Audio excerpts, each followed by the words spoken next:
playing fast. Like I was telling these guys all day that playing fast or getting to play fast is a byproduct of proper technique, proper mechanics, body mechanics, and motion. And if you stick with that, you'll have plenty of power, you'll have plenty of speed, and then you'll be able to express.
Yeah. That's fantastic, man.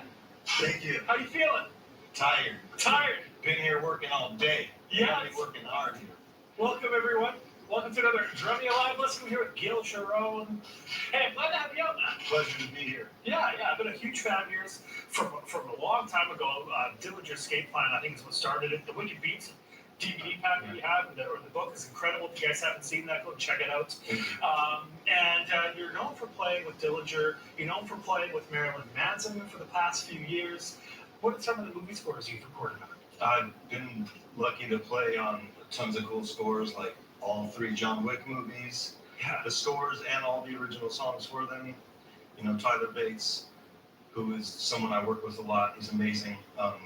Deadpool 2, Guardians of the Galaxy 2, did some stuff on that. Some TV stuff, The Punisher on Netflix, which is a killer series. Yeah. And yeah, I like to stay busy. Yeah, so you're super versatile. That was Nutville, if you guys didn't know that song. Big band style, but you go all over the place. Your musical variety is incredible, man. I love music, and that's what I want to convey to the audience, that I'm not just like a rock dude, or people might know me from a rock gig, but I'm not just a rock dude. So, right. Or I did a reggae thing, so I'm only a reggae drummer. Or I played in Dillinger, so I'm only an extreme metal drummer. So I'm a musician, and I play what I love, and I love a lot of music. So very cool. That's what I do. So what are you here talking to us today? I want to talk about how I approach technique, classic techniques, to the modern world of drumming. And that's kind of like the epitome of what I am. I'm a modern drummer, but I pay like respect and homage to all the legends rooted in the early days of the drum set, which are the jazz drummers. Yeah. And that's my foundation. So I'm not just like some rock dude that dabbles in jazz. Hopefully I didn't mess up Nutville. But yeah, it that basis changed my life. As soon as I got into straight ahead jazz, bebop, big band, playing with that, like those different configurations in high school, that just changed my world. And people ask me, do you march? Do you have like really developed hands? And I never did. That wasn't how I developed my technique. So I'm here to share just my outlook on those classic techniques like the Moeller technique, and how I apply it to all these different styles I play. Very cool. Very cool. He's at Drumeo for a couple days here. We're also filming some play-alongs with him, talking about Jamaican rhythms, talking about ska, rocksteady, and a bunch of other things. So if you guys like what you hear today, and you're a huge fan of Gil, go to drumeo.com/trial. You can try Drumeo for a little bit and see what we have inside. And if you want to follow Gil, go on Instagram, Twitter, Facebook, just at Gil Sharon. You can find him there. He also has his Wicked Beats pack, like I already mentioned, which you can go and find on Hudson Music and through your music stores too. Well, let's get into it. Before we do, play us something different, something that's a little more modern, rocky. Set this song up for us. What is this? This is a medley I made of 4 tunes. The first 3 are from a release on Warner Brothers for DC Comics. It's basically the soundtrack to their latest release of the Dark Knights comic book. And I got to work with Tyler Bates and Mike Elizondo, 2 just legends in the industry and amazing musicians. They brought me in to play drums on these tunes with different singers on them. So you might recognize some of these voices. The first tune is Chino Moreno from the Deftones, who I work with in a bunch of different settings. The next one, we go into Braun from Mastodon, who's their drummer. He's an incredible drummer, but he's also got an amazing voice. So Braun's singing the second track in the medley.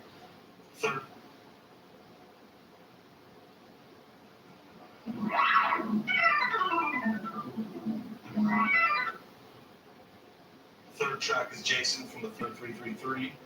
And then it goes into the original song Tyler and I did with Jerry Cantrell from Alice in Chains for John Wick 2. It's called Job to Do. So instead of just playing like one song for 5 minutes, I thought it'd be more fun for you guys to just check out this variety that you can hear on these releases.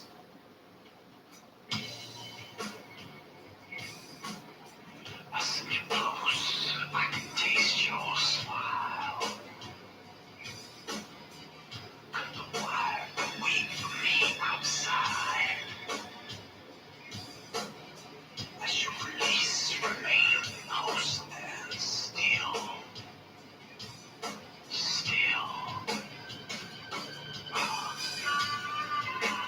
We are inside beneath the strut and light.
care. To keep the ruin, the bad, the super, like I'm a bad one too. As if I'm bad for you. If you want a bad chance, you can take it back. That pretty little butts on my head. And if you want to track that criminal attack, you will see that I paid on my debt. Yeah, but you don't know me, so you know me a thing. I'm a straight to my dad. And you don't know me, so you know me a thing. I'm a straight to my dad.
Well done, man. Thank you. Killer.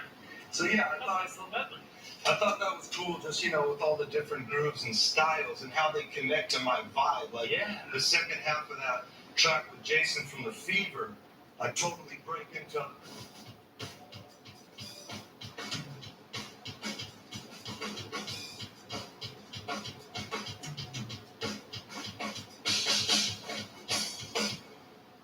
That's kind of influenced reggae. Yeah. So December's pattern, but fast in a rock context. And then, track with Jerry that I ended with was in 6.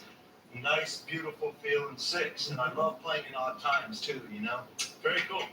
So how do you apply? Well, I guess you're talking classic technique into modern or to all styles. What does that even mean? I feel like a lot of people miss key elements of the classic techniques that I feel like I'm an ambassador for or something. When I used to walk the halls of the NAMM convention, if you guys don't know what the NAMM show is, it's like the biggest music convention we have here in the States every year in January. And guys like Jim Chapin, legend, wrote Advanced Techniques for the Modern Drummer, and just was so gracious. Like, I remember just being a kid and in awe of this weird old man with this big white hair, and he walked around with marching band sticks and a practice pad, and he talked to anybody about Moeller. And he wasn't like a car salesman about it. He was just telling you this is the truth. Yeah. So over the years, I've taught a lot. I really like teaching. It's not just something whatever I have to do or something, or it's like a chore. I enjoy it. Yeah. So, and I think that's another thing. There's a lot of amazing players out there, but a lot of them they don't know how to translate what they're doing. I'm just doing cool. Okay, what are you doing? Yeah. So, Moeller is definitely the basis of as soon as I lift up my arm, you know what I mean? Yeah. It's like a martial artist with certain technique. I relate a lot of my analogies to martial arts. But I notice people that I that have studied with me or whatever are looking, they hit a plateau. And as soon as they hit a plateau, there's two things that to me cause a plateau. It's either a creative rut. Everyone's like, yo, you like play all these styles, I play the same fill like for everything I do. How can you show me some new stuff? So it's a creative rut where they just hit this wall, or it's a technical rut where their technique, whether it's with their hands or their feet, will not enable them to express. Right. So, and a lot of core problems that I've seen with a lot of the drummers out there are lack of wrist movement.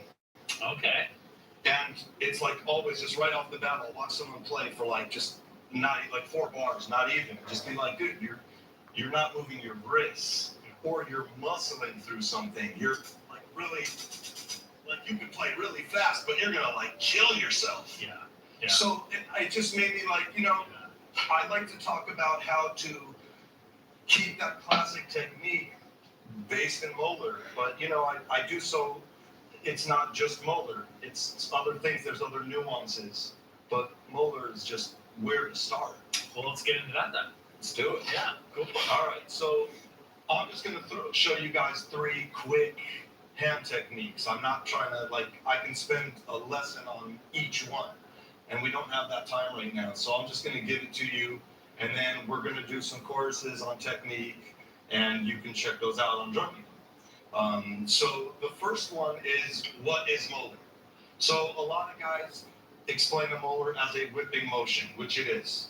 I don't care what your fulcrum is. You can hold your sticks in here. I don't care. We're not going for that right now. It's this motion.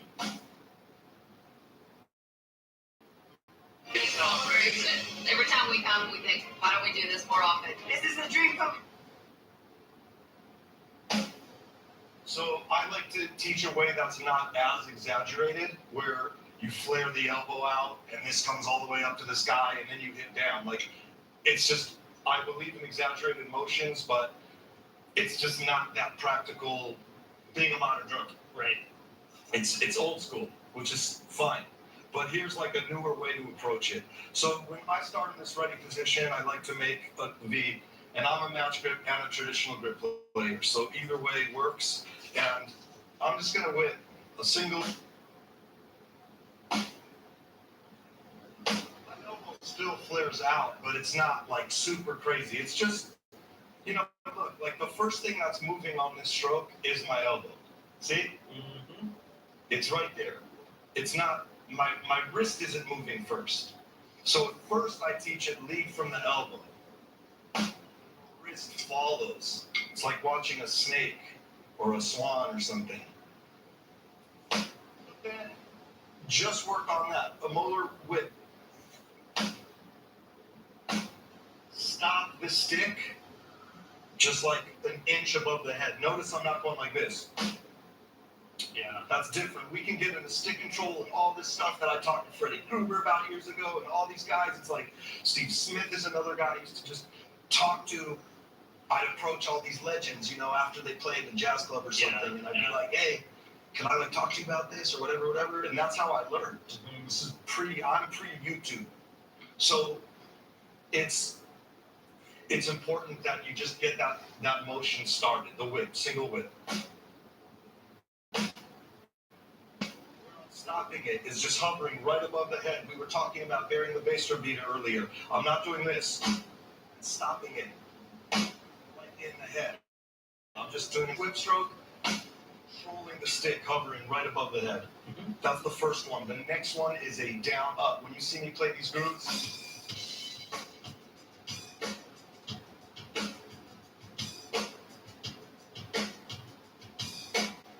take that away, and you just see what I'm doing at the hi-hat.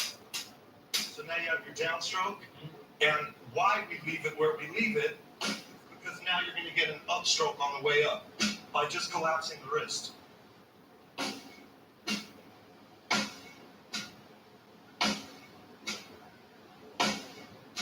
So that exaggerated motion turns into this. Down, up, down, up, down, up. Make it smaller. Some people think of it as like a seesaw or like an in and out.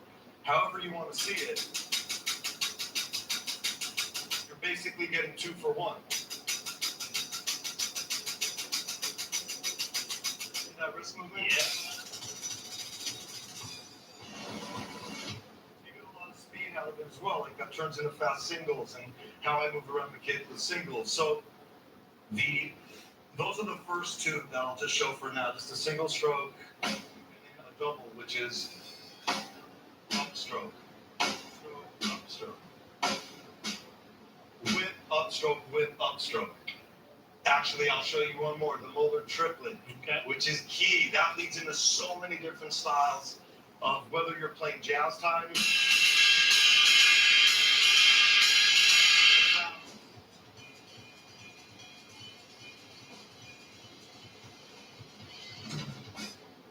It's like effortless when you get it. You just open. And now you're getting 3 hits for 1. So the motion, the first single hit is a whip. Second, the 2 hits is a whip and an upstroke. Moeller triplet is a whip, tap, upstroke. Say like you're knocking on someone's door. You go like that. That's all wrist. I'm not using my arm with the elbow. So many dudes don't use their wrist and they just force it from the elbow. Bad technique. So it's whip, tap. I'll take my time. Ready? Upstroke.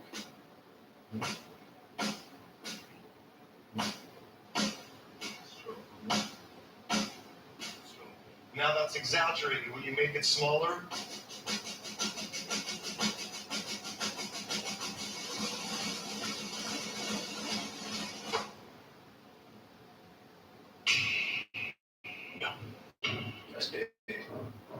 You ready?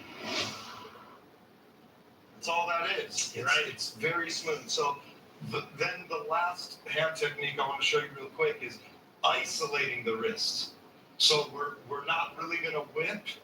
We're just going to keep everything still and relaxed, shoulders relaxed. All we're doing is doing double stroke rolls where we're isolating just wrist strokes. So instead of a whip, we're just going to do.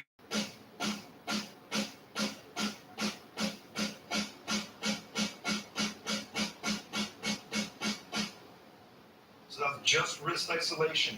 But now we're going to make it flow, and we're going to put some feet to it just so you can get some musicality out of it. You get some more coordination at the same time. And we're going to go slow and then double the speed. We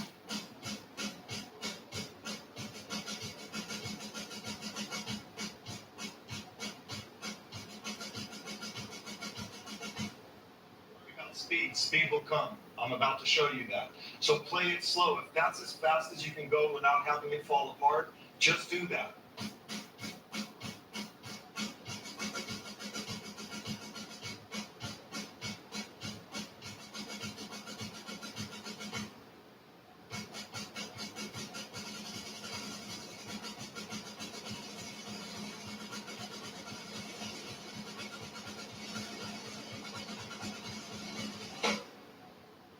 And that's in my wrist. Listen.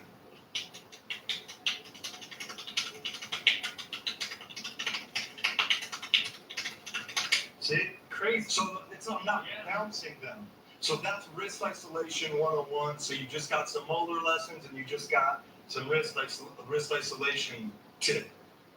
Run with that. So you get that. That's a classic technique. You kind of modernize it in the way that I guess you practice it, the way that you apply it to the styles. Yeah, and to me, the way I apply it to different styles is I think of technique as just a way to express. Right. It's a way to help me express what I'm trying to do on the drums. Right. So it's not so much where I'm thinking, oh, well, now I'm going to switch to.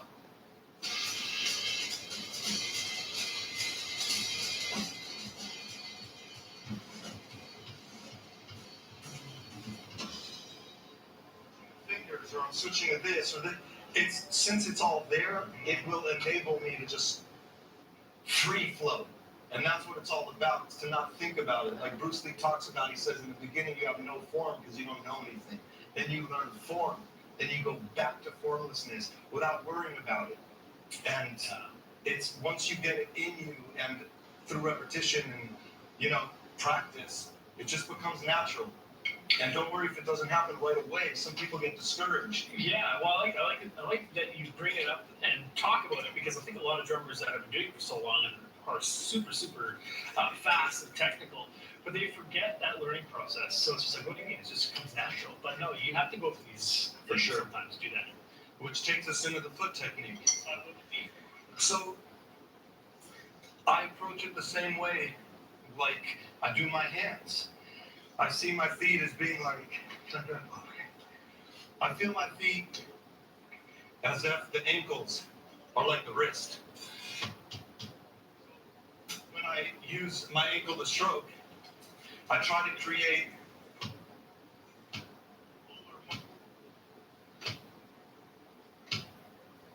So I go into a whole thing. I just shot a course on foot control.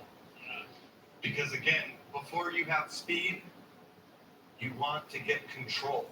You don't just want to develop speed. You want to get the control and climb up those BPMs.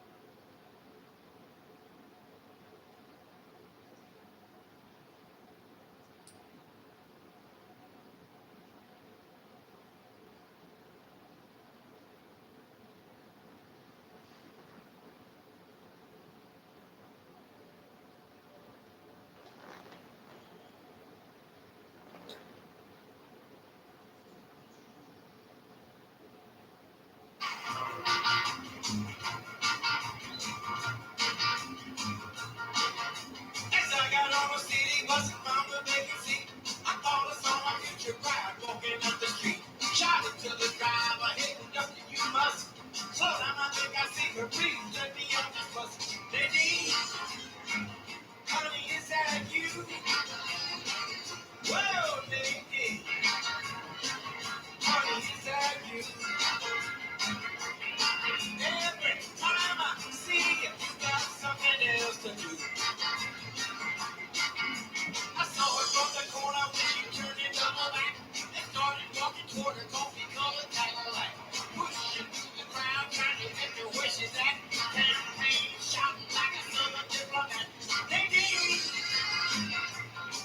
is that you?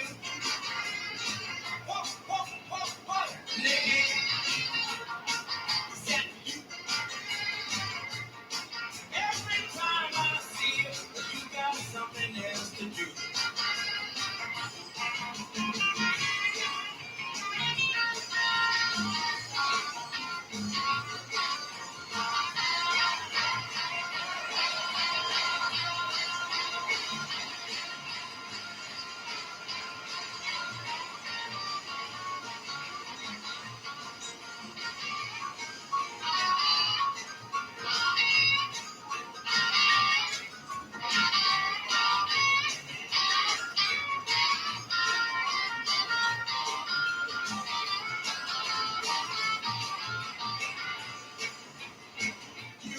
You know, she moves around like a wave